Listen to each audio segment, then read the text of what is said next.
Well, let's head to Parliament now. Concentration is on the minority group, and many are calling perhaps for a change in the leadership of the minority in Parliament. But as the leader of the majority group appeared on Joy News' probe with MFR Powell yesterday, he talked about Haruna Iddrisu and hailed him as one of the best the NDC has in Parliament. Is the minority leader corrupt? Not that I know of.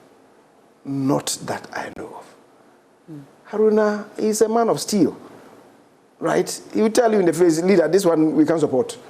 He will tell you. Then I will then find a way about it. Yes, you can support. How are you not going to support it? Walking away or pushing for head count or maybe saying that stating so strongly on the floor. I have been encouraging him that the option left to you is to state so on the floor. And so does he deserve the attacks that he's getting from his party and the grassroots? I think it's most unfortunate. On these matters, it's most unfortunate that they have come under the gavel. I think it's most unfortunate. It's all because, as I say, people got excited and agitated with the election of back being that they were going to have their day every time that they wished, which is not coming out, and they think that because of that they are compromised. There are calls for his resignation. That is their internal party matter that I don't want to comment on, except to say that it would be most unfortunate if it should happen. Why? Because I would say that Haruna is one of their best materials. One, in terms of articulation, in terms of experience, in terms of knowledge, in terms of depth, in terms of balance. My own problem with him is that sometimes I tell him that, look, as a minority leader, he must be consistent, must be coherent.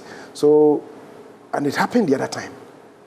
For instance, when we are closing, we just get up and we'll be talking to issues. You know, they are staccato approach, you know. So we touch base on this matter, then we move to another matter. So I tell him, as a minority leader, please sit down, then craft your speech so that you are consistent, you have that flow. The last time, Tuesday, I was most impressed. So when I was making my own concluding remarks and Suhini said something, I had to respond. Then he was telling me that I should keep to my test. And we all laughed about that. Yeah. Well, remember when Speaker Alban Gbagbin proudly stated that he was number 3 in the country, MFR Powell sought to ask Osechi Mensah Bonsu to finish up what he couldn't answer in Parliament.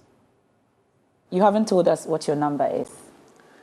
My number? Yes. I told Alban that, you know, politics is a game, right? And he indicates to me that his position is number 3. Yes. But I told him that day, when I went to him, that, Mr. Speaker, you are so much fixated on your number 3 position. But can I tell you something? In football, number 6 players are considered much more utility players than number 3 players. I would play number 6, and we all have to read. But this is not football. He told you that in government he's number 3. Yes. So it doesn't look like you have a number in government, do you? Oh. Not government. In the country, he says. In the country, he's number 3. Yes. Have you identified your number? Help me. I don't know. Help me to discover. I'm trying to discover my number. Discover the role of majority leaders. Right? In some jurisdictions, majority leaders are prime ministers. Discover the role. Would you say you are number 4? I haven't said so. What number are you? Let's leave it hanging. We are waiting. We'll still wait till the kingdom come. Okay, thank you very much. Well, I don't know if MFR could do what the Speaker couldn't do, but that's it for the AM News. For now, we've got the review, and Manuel Cranton will be joining me as we touch base. We check out what's happening on the online portals. Doesn't look like we have newspapers after all. It's the holiday. Stay with us.